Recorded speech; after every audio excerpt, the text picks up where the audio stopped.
But on the night immediately following, the Lord stood at his side and said, "Take courage, for as you have solemnly witnessed to my cause at Jerusalem, so you must witness at Rome also."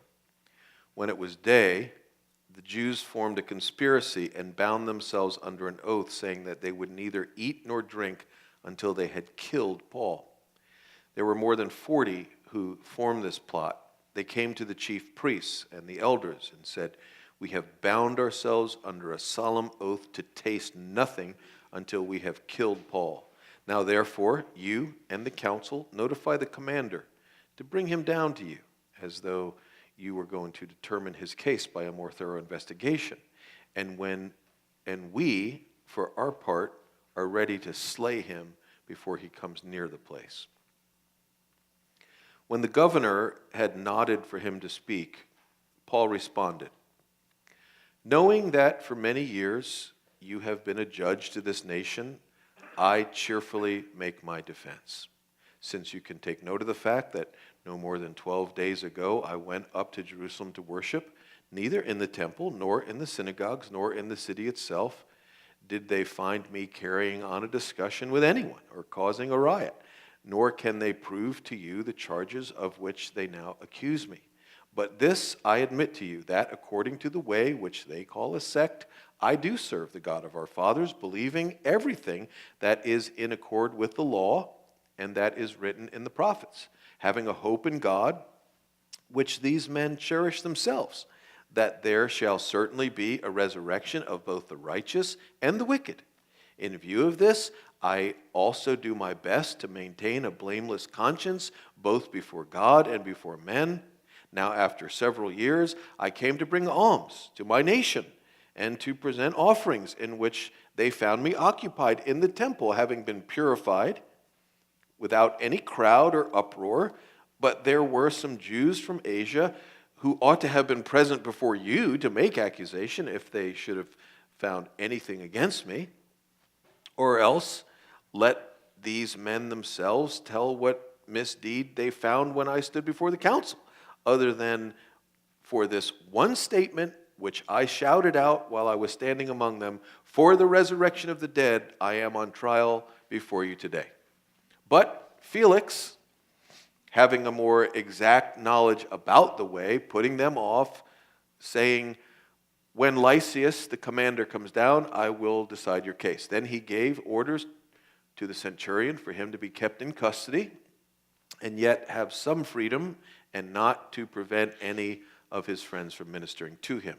But some days later, Felix arrived with Drusilla, his wife, who was a Jewess, and sent for Paul and heard him speak about faith in Christ Jesus. But as he was discussing righteousness, self-control, and the judgment to come, Felix became frightened and said, "Go away for the present, and when I find time, I will summon you."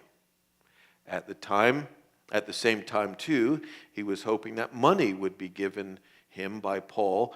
Therefore, he also used to send for Paul quite often and converse with him. But after 2 years had passed, Felix was succeeded by Porcius Festus, and wishing to do the Jews a favor, Felix left Paul imprisoned.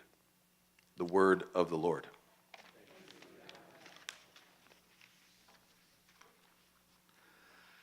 We're looking at the fifth book of the New Testament this summer, the Acts of the Apostles. If you want to know what the Acts of the Apostles is, it's the history of the earliest church, but it's written as an apologetic. In other words, it's written as a defense of the faith. It's not a philosophical argument like a classic defense of the faith. It is a historical defense of the faith. In other words, what Luke, the writer, is saying is, this movement was so overwhelmed by opposition.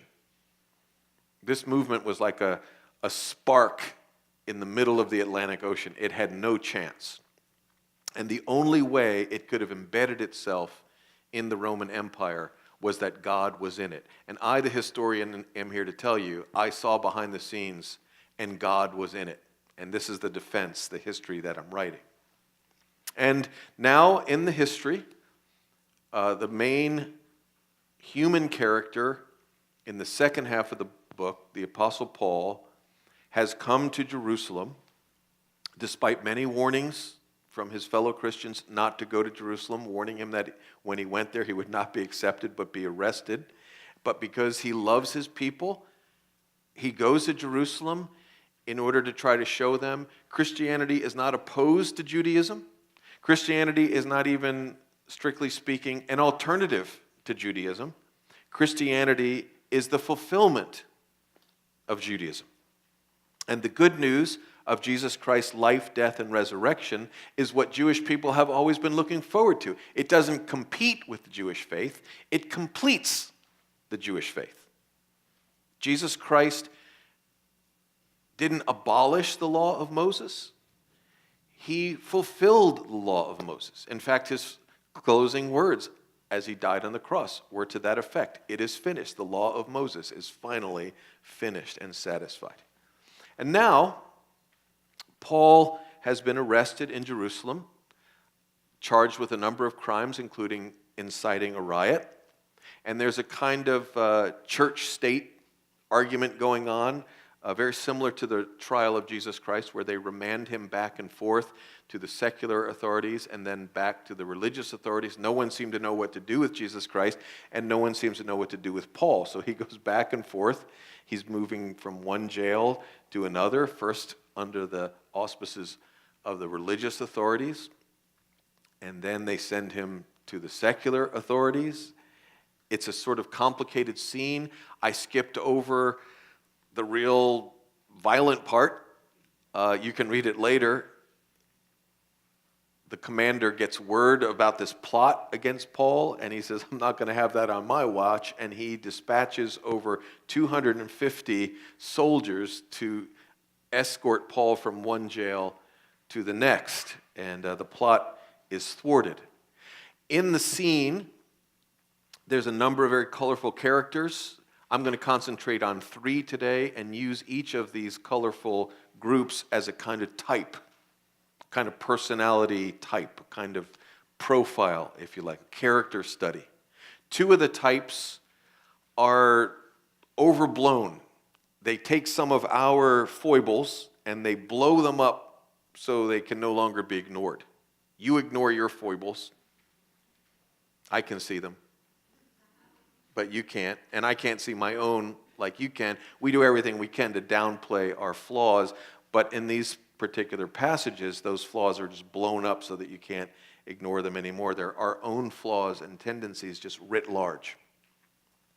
The profiles that I have in mind, the types, are number 1, the 40 assassins who plot to kill Paul as he's being transported from one jail to another. And I'm going to call that the fanatics, the fanatical temperament I want to look at. The second group is this Felix and his wife Drusilla, who is the governor of Jerusalem, and I want to think of him as a type, the indifferent type, the apathetic temperament, and then last, a profile of Paul and his unassailable confidence in the face of danger, the man who lives by grace through faith. I want to show that the 2 first temperaments actually often show up in the same people, sometimes in the same day, sometimes in you. Someone might push your buttons one moment and you don't know why, but you have a visceral effect, a visceral impact, and because they've pushed your buttons, you see red. And you don't know why you're responding this way. The people around you are saying, man, what got into him? And you might act like a fanatic type one moment. The very same day, you might be kind of bored and apathetic and indifferent. And that's the way it goes. And I want to try to show that where these personality types or tendencies look to be opposite, the activist, the militant activist, and the indifferent pacifist, they're actually stemming from the same root, and I want to talk about that root as we move toward the end of the sermon. The fanatics are these 40 assassins who are trying to ambush Paul as they escort him from one jail to another, And these guys are serious, serious Orthodox Jewish temple men. And they are really deeply offended at Paul. They see him as consorting with the enemy. Paul has apparently befriended Gentiles, and they charge Paul with bringing a Gentile into the inner sanctum of the sanctuary where Gentiles were not allowed to go. And their charge against Paul is that in doing so, he defiled the temple. And the irony is that Paul was in the temple, not with Gentiles at all. He was in the temple with Jewish men, and Paul had paid for them to undergo a purity ritual.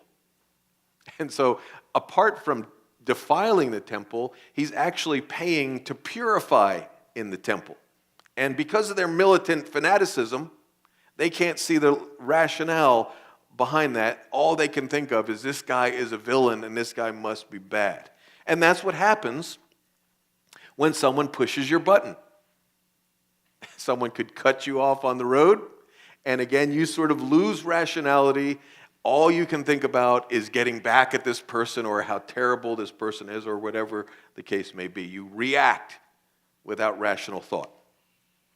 I've seen a phrase over the last year or so. Some of you might say, oh, I've been seeing that phrase for 10 years and maybe I'm just late to the game. But the phrase is confirmation bias.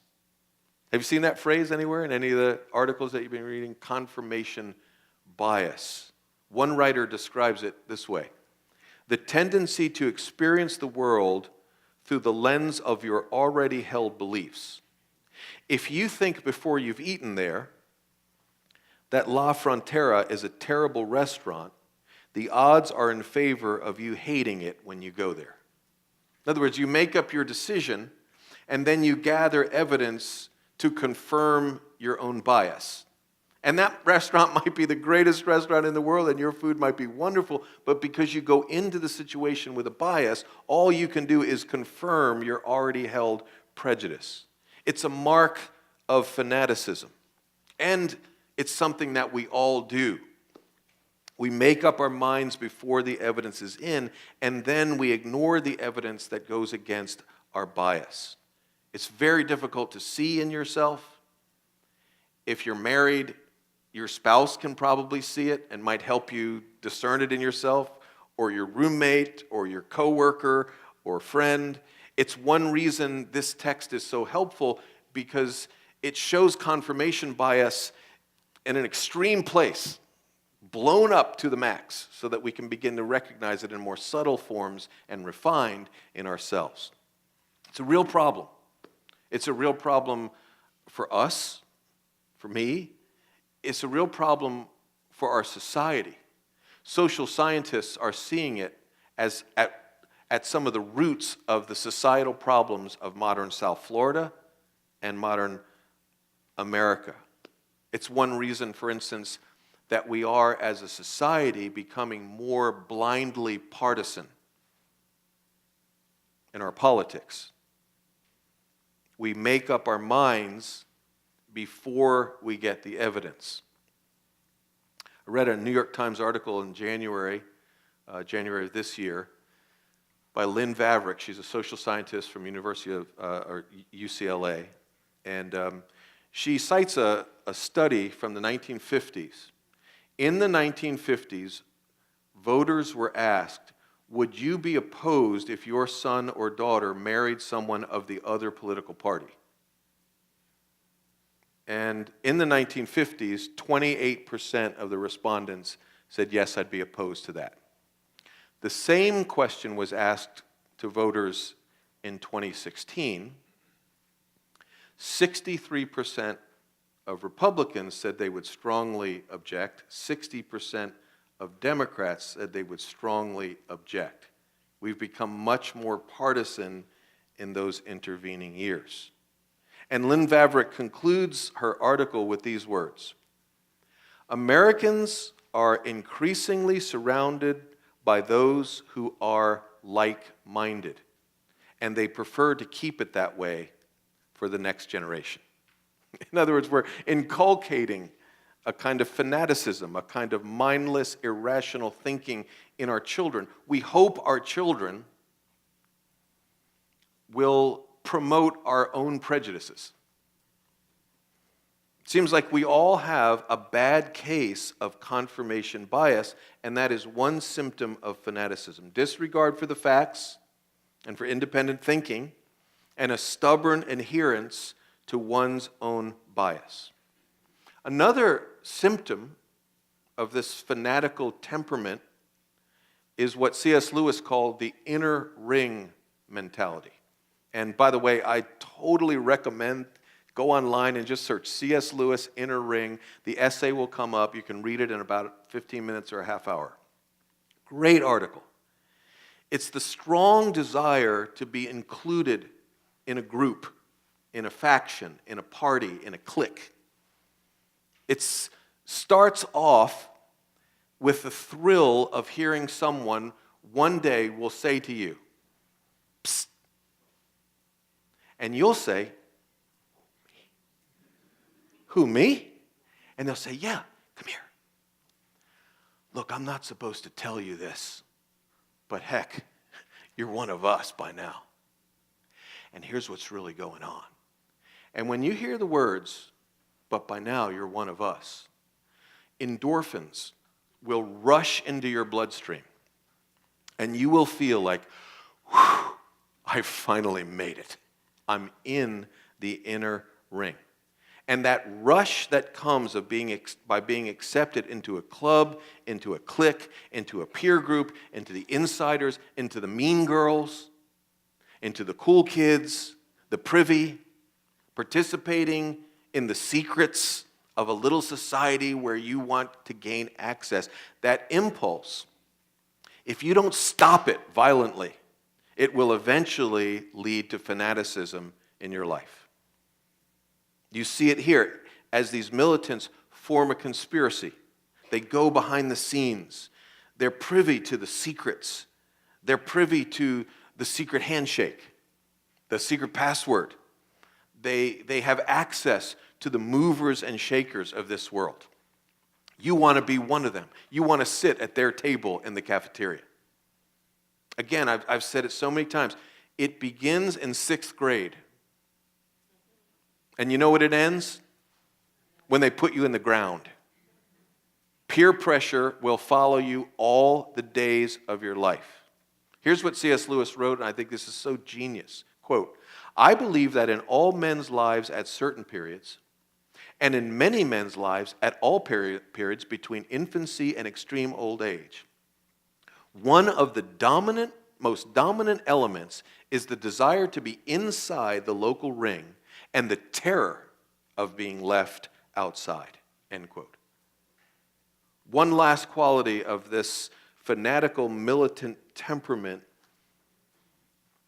is that it is amazingly nutritious. And I know you could be thinking, did you mispronounce a word there? What do you mean nutritious? And the reason I bring that up is 3 times the historian repeats a threat that comes out of the mouths of the assassins. "We will not eat or drink until we have killed the Apostle Paul." Why does Luke include that 3 times, unless he's making a point? And I think the point he's making is, all of us have such a voracious hunger and thirst to be right. And when someone close by tells us, "You are right," it feels so good. It is positively nourishing to our psyche. Did you know a great quote by Mark Twain? He said, "I can live for 2 weeks on a good compliment." Have you ever heard that? I can live for 2 weeks on a good compliment. And that's the point. When we find something or someone who compliments us, who makes us feel like we're right, who gives us a sense that we're right where we're supposed to be, that we are inside, that we are included, that we are one of the good group, that I'm on the side of virtue and justice and true values, that I and my kind are the only ones who stand for good and oppose wrong. When we find that, We'll make great sacrifices to keep that feeling. We'll get up early in the morning. We'll work till late at night. We will neglect our families. We will neglect our health. We'll give our money. We'll even go without food. Why? Because we all want to be right. It's one of the dominant driving motives in the human soul. We get our first taste around kindergarten or first grade when the teacher says, "You're right, Billy. That's very good." And again, Billy has this endorphin rush in that moment and suddenly feels like, this is why I've come to school. So someone can tell me I'm right. Feels so good, feels so nourishing.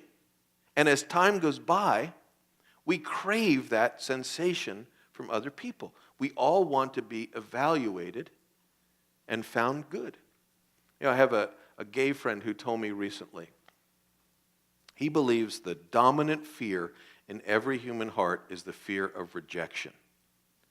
And when he told me that, it really gave me insight into his life and his journey, and it gave me insight into that whole community of people, the fear of rejection and why they bound together. Will sometimes refer to themselves as the queer community because they've been deemed queer, they've been deemed odd, and they're banding together. Someone can finally say to them, "You're accepted, you're not rejected." And often to get and maintain that sense that I am right, I also have to show that someone else is wrong. Someone else is the embodiment of evil. And you can only really see how right and good I am as you compare me to the villain. And for this particular situation, the Apostle Paul was that villain, the embodiment of everything that's evil. That's what fanaticism is. It's the solid conviction that my way of looking at the world, my worldview, my basic outlook, our basic outlook is right. All my confidence is in my rightness, in our rightness. Paul had once been trapped in it himself. Paul had known fanaticism from the inside. Now let me ask this question of you. Are you a fanatic? I know most of you, and I think we've had over my tenure here at St. Andrews a few fanatics, but I really don't know a single one who I would call a fanatic in this entire congregation. Do you have fanatic tendencies? I think a lot more than you think you do. When someone pushes your buttons and rationality goes out the window and inner ring thinking takes over. The second profile, I'll be shorter here and even shorter in the third profile, just to give you a little hope. The second profile I have in mind is the indifferent or apathetic person. In this case, his name is Felix, like the cat, Felix the cat. He was governor in Judea and Jerusalem, and Paul was testifying before him, and Paul was in prison attached to the palace. Felix the cat, actually it wasn't the cat, his name was Felix Antonius. And Felix had been born in a lower class family. Some say he was a slave and then became a freedman. And through a series of fortunate events, his brother became a ruler, and he sort of pulled Felix the cat along with him. The great historian Tacitus wrote about Felix, and he wrote a famous line about Felix saying, quote, "He exercised the authority of a king with the disposition of a slave in all cruelty and lust." In other words, he was a thug with a crown on, and what could be worse? Felix the cat married the notoriously beautiful Drusilla, and she was the daughter of Herod Agrippa. We read about Herod Agrippa back in chapter 12. He was giving a speech, and he was eaten from the inside out by parasites and died. Just thought I'd brighten up your morning with that. And according to Josephus, another great historian, Felix got Drusilla by craft. He stole Drusilla away. He seduced her away from her husband, another king named King Aziz. She was 15 years old at the time. And he used sorcery somehow to get Drusilla for himself. And then Felix ruled Jerusalem with a very heavy hand. History says that he crucified hundreds of Jewish people. And then he moved out of Jerusalem because he didn't want to be among those people who he had crucified. He moved to the coast, and he moved into a great palace overlooking the Mediterranean Sea. And all of his wildest dreams came true. Thought he was one cool cat. Went from a low-born nobody to the king of the Med. He lived in Club Med all the time. And then one day, Felix the cat got him a mouse whose name was Paul. But he didn't want to jeopardize his comfortable situation, so he had to handle Paul very carefully. He didn't want to release Paul because the Jews would be mad at him. He didn't want to punish Paul because Drusilla would be mad at him. And besides, he knows a little something more than the average Joe about this sect to which Paul belongs, which they were then calling the Way. And he also knows that the Apostle Paul was a Roman citizen. So he can't just beat Paul and set him free. He's got to give Paul a full-blown trial. And besides, he's a little bit curious to know what Paul really believes. And you know what they say about curiosity and the cat. The word Felix, if you speak Spanish, you know it. If you speak Portuguese, you know it. Feliz means happy. And Felix was happy. And he had worked hard for his happiness. He is happy, and he intends to stay happy and not go back to where he was from. Every once in a while, Felix calls for the mouse. They bring the mouse out of the dungeon, and he plays with the mouse for a little while. And he and Drusilla hear Paul tell about, verse 24, faith in Jesus Christ. And apparently, he was curious and intrigued enough to call for the mouse more than once, until one day when Paul spoke, he spoke about righteousness, self-control, and the judgment to come. And it says, quote, Felix became frightened. Remember, George was curious. Well, Felix was frightened.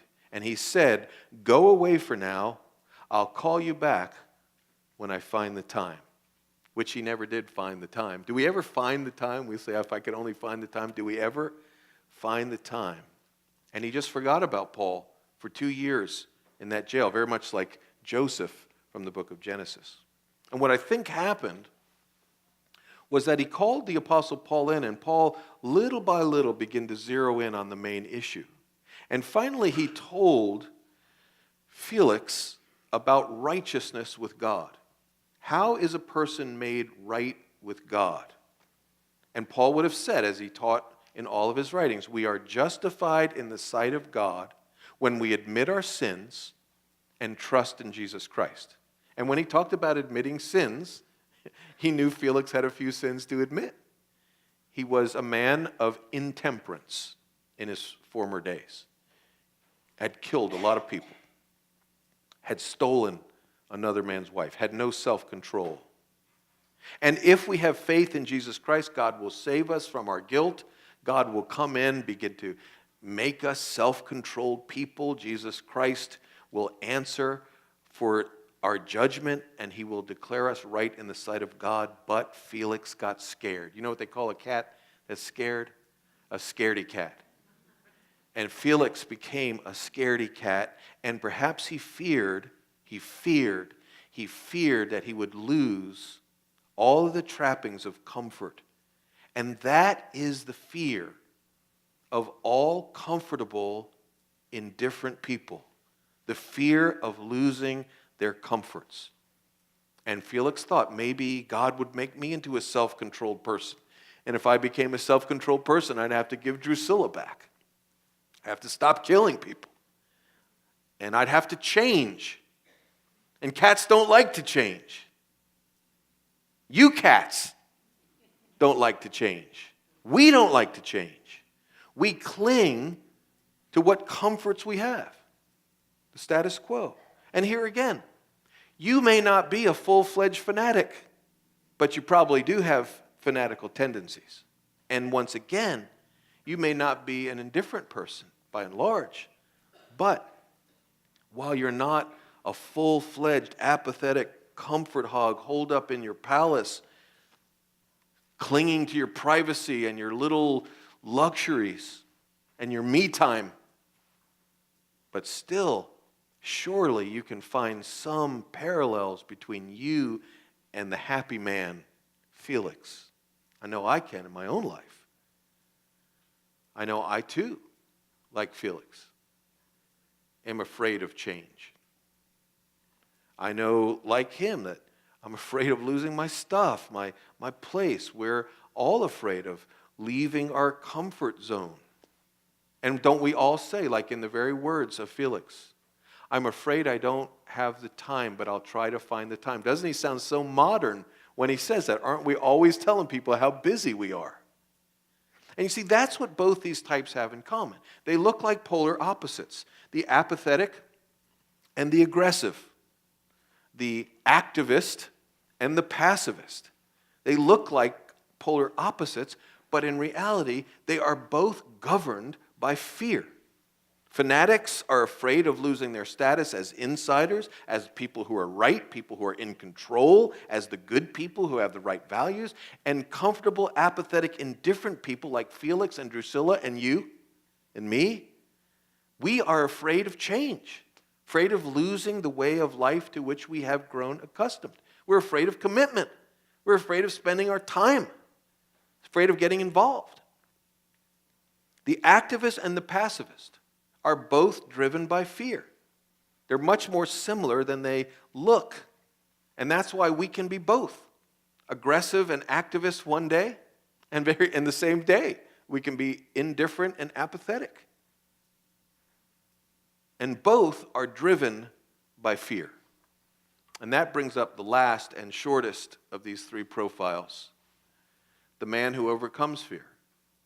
The Apostle Paul, the man who lives by grace through faith.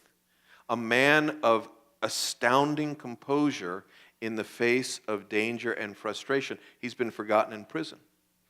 He has no power, just like a slave, but with the mindset of a king. Felix was a king who conducted himself like a slave. Paul was a slave who conducted himself like a king. He answers the charges with no trace of fanaticism, with facts, with rationality, with respect. I cheerfully make my defense before you, O great Felix. I did nothing to incite a riot. It's a fact. But yes, I do believe in the resurrection of the dead. No hype, just respectful dialogue and humility. When they were about to flay his back, and I didn't even read this today, skipped over it, but when they took Paul away from the angry mob and the Roman governor said, "Did you do these things?" And Paul said, "No, I didn't do it." He said, "Well, maybe I can help you come to a confession." And we know how to use enhanced interrogation techniques. They spread him out on a rack, and they took the cat o' nine tails, and they were about to whip him. And as he was tied to the rack, Paul looked over at the guy who was the would-be whipper. And he says, "Excuse me, sir, are you supposed to be whipping a Roman citizen?" And the guy said, "No, but you're not a citizen." And he says, "Excuse me, sir, actually I am." He says, "You what? Why didn't you say something?" "Wait 1 minute, sir, I'll be right back." And Paul had total composure as this whole thing went on. When Felix wants Paul to bribe his way out of prison, not because Felix needed the money, just because he wanted to get rid of the pest, Paul wouldn't have it. He won't do it. He's not indifferent, nor is he an activist. He is a man composed, a man living by grace through faith. He's being treated like a mouse. He's being treated like a court jester. But he patiently tells Felix day after day about the good news, and he's confident. Confident in what, you ask? Well, I'm really glad you asked. He is confident that he is not alone. Paul doesn't worry about being in the in-group because he is in the in-group. He is in the inner ring. He's been accepted right in to the presence of God, and no one can ever take him from that inner ring. And that's the source of his composure. Jesus Christ comes to Paul in prison, stood by him, and assured him, Paul, your future is in my hands. See my hands? They bear the scars that I bore for you. I love you. Your future is in my hands. I have great plans for you, and my plans will never be thwarted. And this was Paul's great confidence. He is not alone in the furnace. He's like Shadrach, Meshach, and Abednego, like we heard in the song. God may allow them to go into the furnace, but there will be a fourth man in the furnace. And you and I, we may find ourselves in the furnace. But if we have the orientation Paul had, we'll know we might be in the furnace, but the fourth man will take the heat. And Paul trusted that. Jesus Christ has taken Paul's punishment and has clothed Paul with a perfect standing before God. And therefore, the real cool cat in this whole story is the man who lived by grace through faith, Paul, so composed. He had a king standing by him. And while there will be great difficulties ahead for Paul, his soul, his life, the real Paul will never be in danger. The Lord stood by his side and said, "Take courage. I will continue to use you here and in Rome. I have plans for you. Don't fear exclusion or rejection because you're in the inner ring. Don't fear change because the only change that will come upon you, Paul, will come from my nail-scarred hands, and it will all be for your good." The approval the approval of people and the love of comfort had lost their grip on Paul, and he's free. He knows the God who paid his price, and come what may, his true comfort and his eternal belonging are secure, and Paul knows that. He's functioning out of that platform. That's what gave Paul the composure of a king. And let me say this one personal thing before I close. That's what will sustain you when you are awaiting the diagnosis. And the diagnosis comes in, something that you totally dreaded, and you get the news. That's what will sustain you when the diagnosis comes in or when the job goes out. It's the antidote to fear in whatever form that fear appears. The only question for you to answer is, are you trusting the one mighty to save, whether he saves you in this situation or not? Do you trust that you're in his hands, and have you seen that his hands were pierced for you? Let's pray together.